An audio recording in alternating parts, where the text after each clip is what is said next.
First, let's get the bigger picture here. As general managers, what exactly is each of your individual and shared roles together? What's the split? My principal area of responsibility is looking after the grocery and petroleum team. I mean, people like working for big recognised brands. You know, it's great when you're a barbie, I work for Coke. You must have the most powerful brands in the marketplace at the moment. How are you going to be leveraging these brands in the future? Yeah, look, I think for us, I mean, we do have the most powerful brand, but we can't rely on that. For us, it's about building on other brands around that to actually. And what are the competitive reactions to this? Yeah, look, I think we've had a lot of discussions around the comment of if our competitors saw our plans, would they be worried? And I think right now, if our competitors saw our juice plan and saw what we're doing, Being able to do that shows you how. So what does all this mean? You've got to start doing things differently, or all this momentum? Yeah, look, and I think that's part of the reason why we're changing, is because we do have to do it differently. If we don't change and we don't keep reinventing ourselves, we won't grow. We don't want to go through periods of actually just making last year's numbers. That's not last year's. I mean, you hit on change there, which is a big thing. Why do you think we're in an economy now where the speed of change only seems to be increasing all the time? Well, why is that? I think it's partly people's expectations, as people's expectations for their life. Right, now this of course is a relatively new appointment. For those out there in the audience who don't know you, how long have you been with Coke, and in what positions and jobs have you held in that time? Only 14 years, because I know as I look around the room, I see a lot of people, and I've met a lot of people here in New South Wales that have been here a lot longer than 14 years. But no, I started with Coke in '92 back in Melbourne, and having lived up here for 7 years, I can say I prefer to live up here to living in Melbourne. Matt, I see here you're married with 3 kids, is that right? Yep. And I see listed here as your hobbies. You like mountain biking, golf, and the other hobby that he's got listed here, the hobby is time with the family. In my old role, I was travelling probably sometimes 3-4 days a week in the state. So young family, 3 kids under 3. It was actually a lot of people want to run away from the kids, but for me it was it was a great time to spend with them on the weekends and give back for that time that I was away on the road a bit. Okay. Greg, for someone like These guys don't have kids. Hands up all the married people. Okay, hands up all the single people. Yeah, look at the empty. They're still getting their hand up. That's great. Your feet. Okay, I'm going to, in 60 seconds, fire 10 questions at you. I want you your top of mind answer. Okay, top of mind answer. So stand up. Here we go. Your time starts now. Top of line answer. First thing that comes up.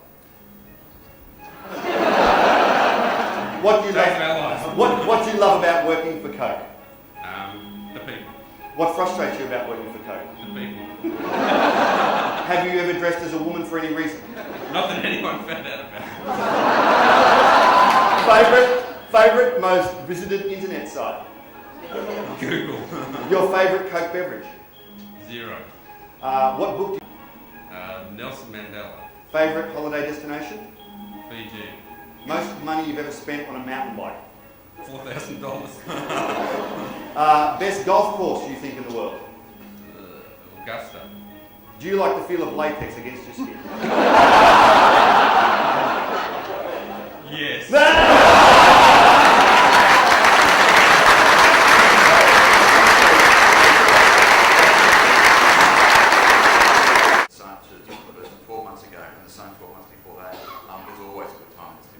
Great. Mate, up you get, thinking on your feet when we finish off this section here. You saw how well Greg handled that. Here we go, your time starts now. Best thing Coke's ever done for you? Best thing Coke's ever done for me? Moving back to Sydney. Most rewarding of Coke? Coke Zero. I know you're a fisherman. Biggest fish you've ever caught? That was about this big. Great. And the smallest fish you've ever caught? Oh, yeah, that's about this big. Okay. What do you think is the most underutilised asset of Coke? Our computer system. What reading material, if any, do you take into the toilet? I should have taken those notes. All right, move on. Favourite movie and why? Groundhog Day. Who's I going can feel it coming again. Okay. Which team do you predict to win the next World Cup? I think Australia will win the next World Cup.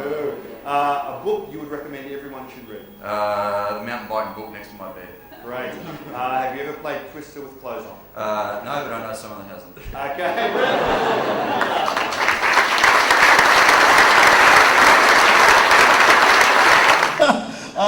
What is your biggest indulgence? Biggest indulgence? I